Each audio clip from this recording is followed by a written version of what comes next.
Hey there, welcome back to True North Reviews. My name is Ryan, and today is the big day. We are talking about the new Chance the Rapper album, The Big Day. This is the debut album from Chancellor Jonathan Bennett, a Chicago rapper, or the rapper, who has been one of the more popular hip-hop artists over the past decade, despite only rising to fame on 3 independently released and free mixtapes, 10 Day, Acid Rap, and Coloring Book. I really only became a fan based on the latter of the 3, which is definitely viewed as the most cohesive and dazzling album for its gospel sound and witty lyrics. I've also been a fan of Chance's singles, whether or not he has featured or released it by himself. Workout is a track from 2018 I really enjoy. All My Friends, he was a feature on this song with Snake Hips. And Cross Me, which is a collaboration with Ed Sheeran from earlier in 2019. As an artist, however, Chance is someone who you'll either grow to love or hate the more you listen to his voice. I think it's extremely hit or miss if you enjoy his music, because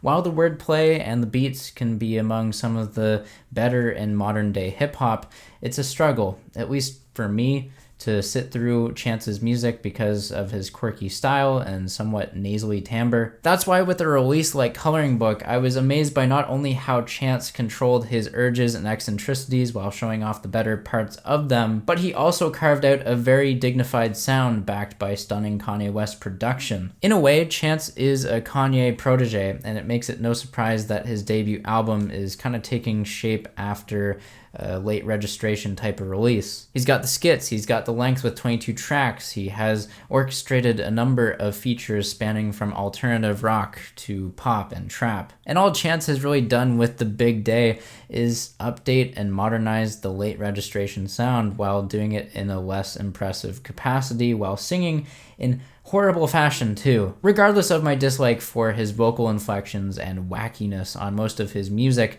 I still have to admit it is a breath of fresh air to see someone like Chance have a strong image in the music industry for what is really him just going against the corporate machine. You know, for the longest time, he didn't and still doesn't want to be signed on a record label, and he also didn't want to be on regular music streaming services either until very recent. So yes, Chance is an unsung hero for the music industry. He certainly has the skill and talent to back him up for something ambitious like The Big Day, and that's why he has so many big-time producers trying to help him out. That being said, I think the pressure got to him. This is a very lackluster album. Now, while I try to put my finger on the main issue of this album, I first have to start off by comparing it to Coloring Book, which I know is very unfair given that Chance said he was going to do something different from his previous mixtapes. I'm going to take you back to what I said at the beginning of the review though. This is late registration in 2019, and the new part to this criticism is that it's more annoying with its vocal presence than what Kanye sounded in the early 2000s. And don't get me wrong, I do enjoy late registration. That's what makes this release painful, because I like songs on The Big Day. You just unfortunately have to sift through the uninspired garbage for a good portion of this album. Hot Shower is the first song I want to mention as a high point, and yes, this is as dumb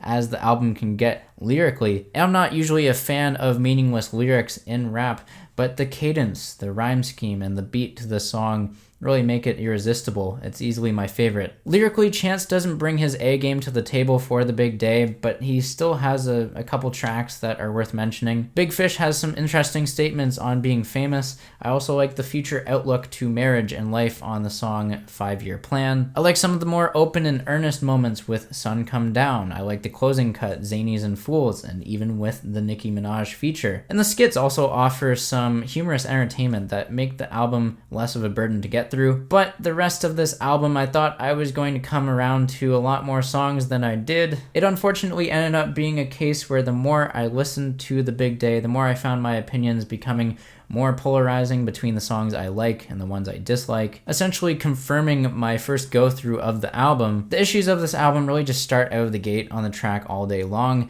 and yes, I'll admit that you need some kind of technical ability to rap at the speed Chance does on this song, but the vocal delivery is grating and obnoxious. Even when Chance sounds tamer and mellower, Some songs on here just feel like blatant ripoffs to other R&B artists. The track Eternal comes to mind. I feel like I'd rather listen to Anderson .Paak halfway through instead of suffering through this plain-ass boring melody. And it's one thing for the main artist to be uninspired, but when it comes to the features on this album, they're uninspired too. Shawn Mendes on the song Ballin, Flossin sounds exactly like Justin Timberlake when he was coming up. Ben Gibbard of Death Cab for Cutie, his track on here feels very underwhelming, and it's a weird collaboration. I see a lot of parallels to Chris Martin and Kanye West, their song that they did together in the early 2000s.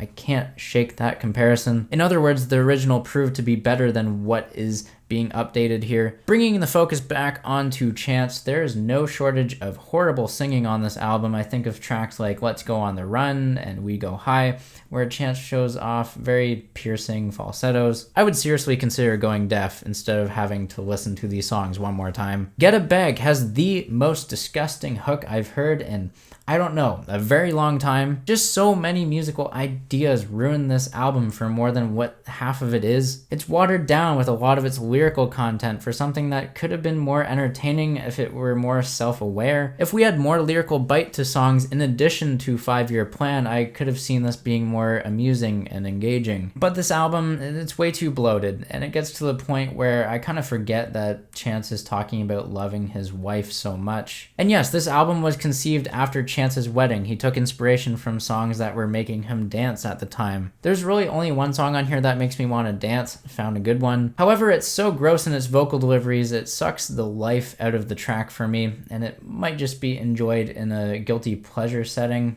Maybe.